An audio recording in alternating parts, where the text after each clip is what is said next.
मी Dinesh Rawal Karjat MHADA colony येथे राहत आहे।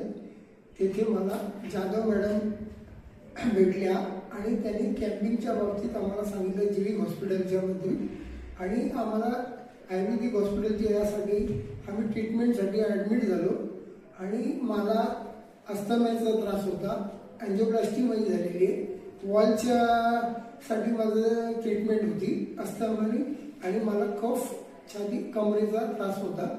याच्यासाठी मला ट्रीटमेंट एकदम अतिउत्तम आणि चांगली भेटलेली आहे। जीविक हॉस्पिटलमध्ये मी जेव्हा ॲडमिट झालो, रुपाली गायकवाड मॅडम MD आणि शिंदे मॅडम या दोन्ही मॅडमनी आम्हाला सहकार्य चांगलं दिलं आणि आम्हाला ट्रीटमेंट एवढी व्यवस्थित दिली, वेळोवेळी आमच्याकडे लक्ष दिलं। सकाळ दुपार रात्री 12, 2, 3 ला सुद्धा सिस्टर्स मला माझ्या दम्याचा खोकला असताना मला चेक करायला यायचे, माझ्यासाठी जागायचे आणि अशी ट्रीटमेंट मी कुठेही पाहिलेली नाही। याबद्दल त्यांचा सगळ्यांचा धन्यवाद। हॉस्पिटलला आमचे आशीर्वाद आहे, अशीच प्रगती हो आणि असेच कॅम्प करून सगळ्या पेशंटांना ॲडमिट करून चांगली सेवा द्यावी ही आमची सदिच्छा।